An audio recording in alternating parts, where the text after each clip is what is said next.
My name is Will, and I'm from Sterling, Virginia. I just wanted to talk about Israel-Palestine for a second. Sure. I think the whole is kind of interesting.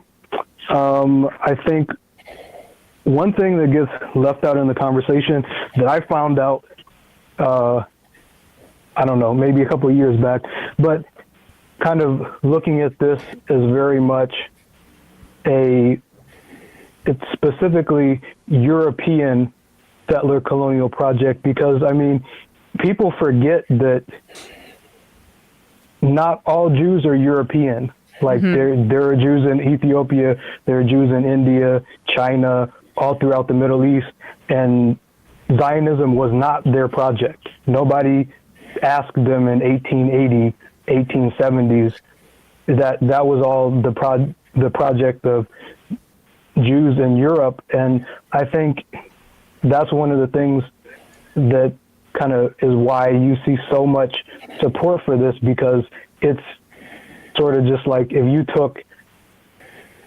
standard white Christian settler colonialism and just changed the word Christian to Jewish, and sort of everything just lines up almost perfectly, because people sort of miss sometimes, like, there's a huge amount of discrimination against the Ethiopian Jews and the Arab Jews who are in the state of Israel itself. Yes. And well, I'd be really interested to see if y'all ever could get on any activists from the Ethiopian Jewish community, because there's a lot of, I read some stuff a little while ago, the tension between the fact that, like, obviously they're getting discrimination. They had their own sort of like George Floyd protest a couple of years ago because there was a IDF serviceman in uniform who got beaten up by the police.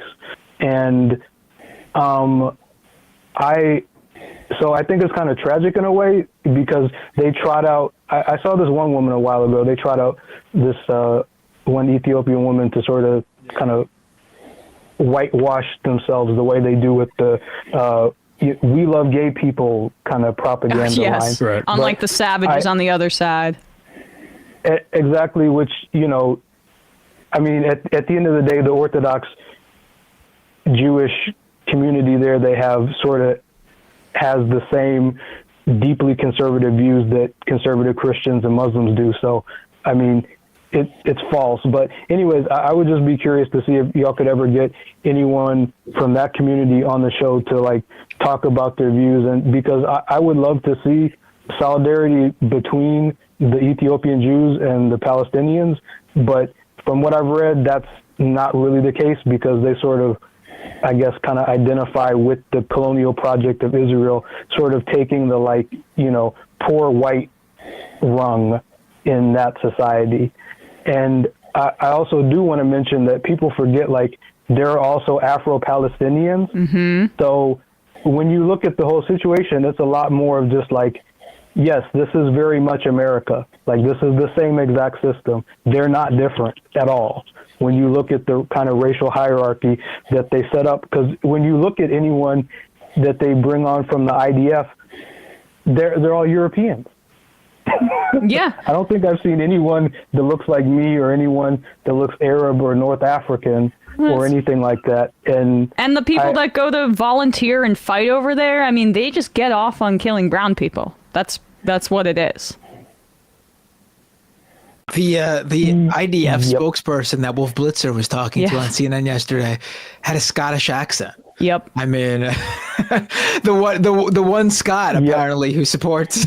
I mean, Scotland. The people in Scotland are usually pretty pro-Palestinian. Yeah, same in Ireland. Yeah. There's this clip Torah Judaism posted today during a police raid to take down Palestinian flags in the Anti-Zionist Jewish neighborhood Miyashrim. Now, can our media even, like... Should we play this? This is violent, right? I mean, I don't think it's much more violent than stuff we saw during Black Lives Matter. I think we could play it. You could play this, yeah. Miyashrim Oh, go ahead, Matt. Sorry. We're going to let you go, okay? But thank you for the call. We're just going to play a clip now. Have a good one. Bye. The Israeli policemen were recorded attacking residents and knocking residents down the road, hitting and punching them in the face. Police violence against ultra-Orthodox Jews continues. Constantly Zionists constantly attack Jews. This must stop. The only crime these Jews had is to stand with Palestinian people and are against Zionism. Now, our media, the idea that there are anti-Zionist Jews is something that, like, I don't think, like, could CNN even convey that to people. But like, and you see like people like I think Schumer say, we stood with you with BLM, and where are you with us when we want to bomb Gaza? And the truth is, like, if you can map BLM onto this, and it looks a lot like it within Israel itself, and this is what it looks like.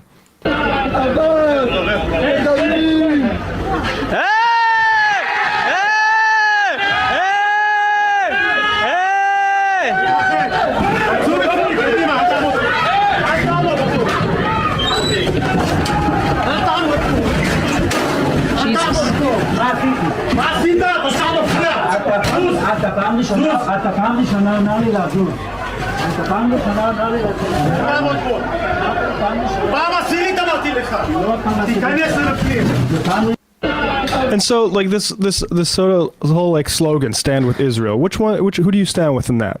If you stand with Israel, the nation, you stand with those cops. Right. Well, I mean, the thing is, Matt mentioned, like, obviously there are anti-Zionist Jews, and the funny thing is, like, they're very prevalent here in the U.S. They're the ones marching. They're the ones. But the thing is, our media doesn't view them, I guess, as Jewish enough. I guess you have to look like an ultra-Orthodox Jew to be Jewish. I guess I have no idea what the reasoning behind that not being the center of a lot of this coverage. That these are Jewish organizations, often headed by young Jewish people, who are some of the loudest and most active pro-Palestinian voices in the U.S., in the U.K., and all across the West. And then here, I was looking into this. This is this Jewish, ultra-Orthodox Jewish sect in where's again, Mia?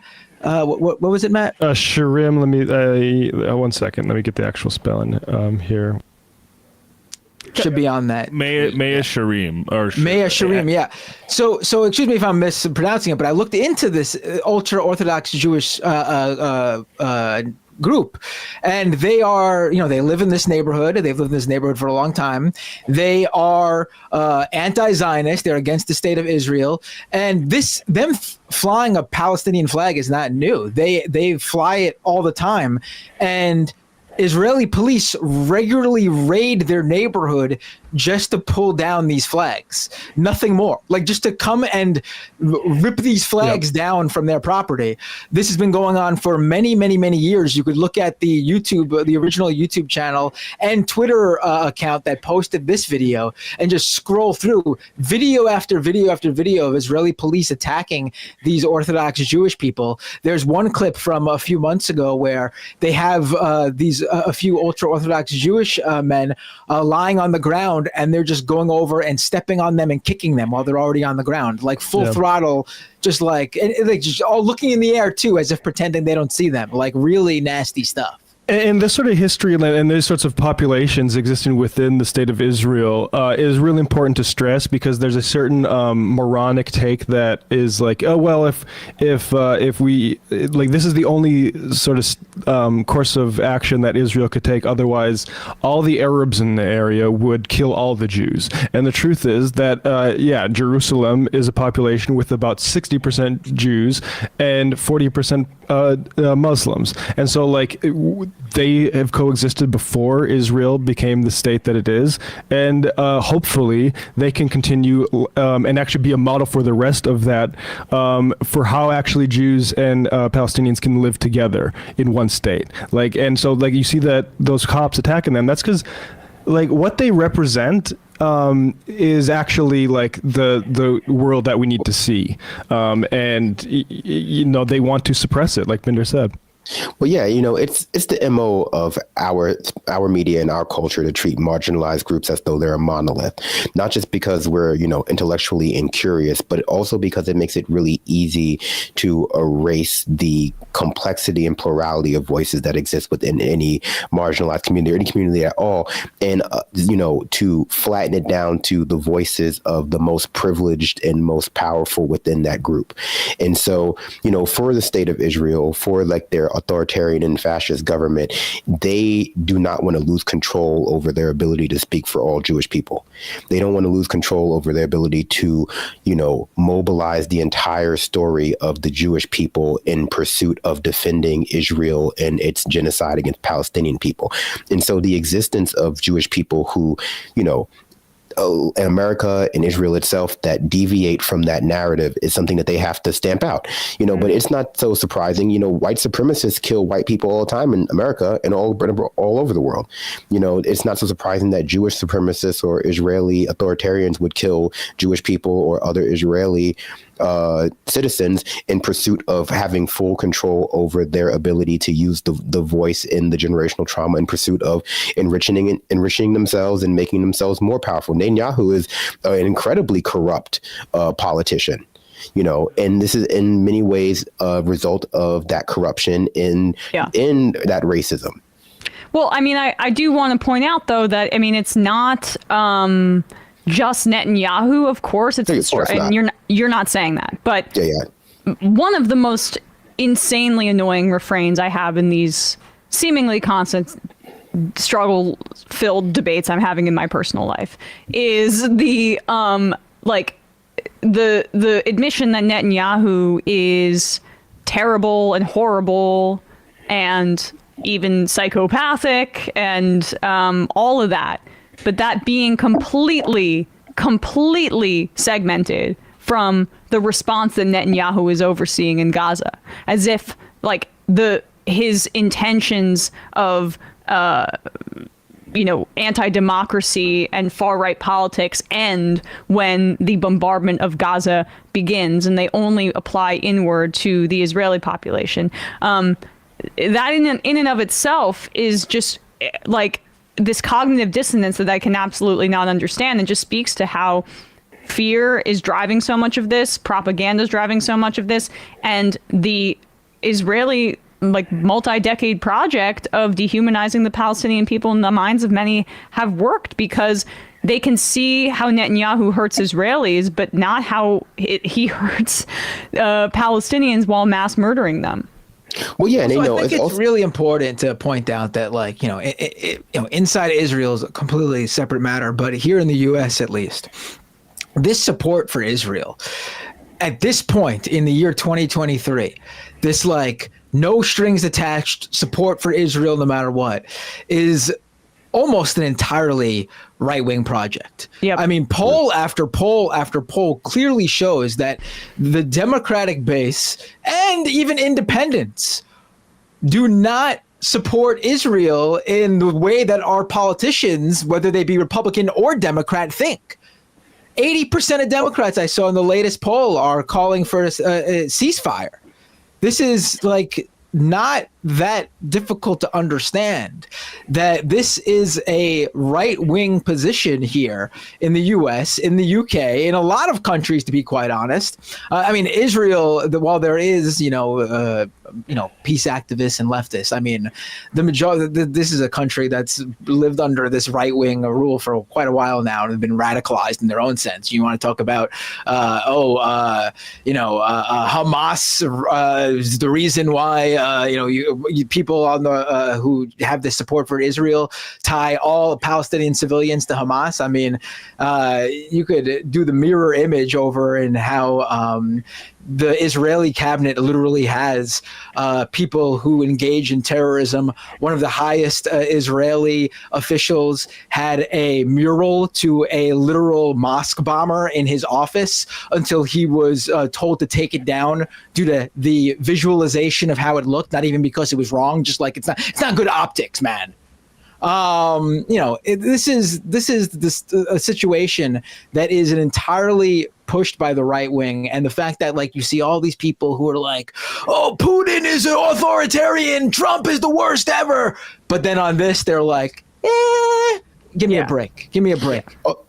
Also, just to Emma's point too, Israel's ability to dehumanize Gazans is, also not unique in the Western world, in the sense that the United States, Europe has done their part in making the general dehumanization of Arab people, both pre 9/11 and especially post 9/11, incredibly easy for the minds of a certain subsect of our population.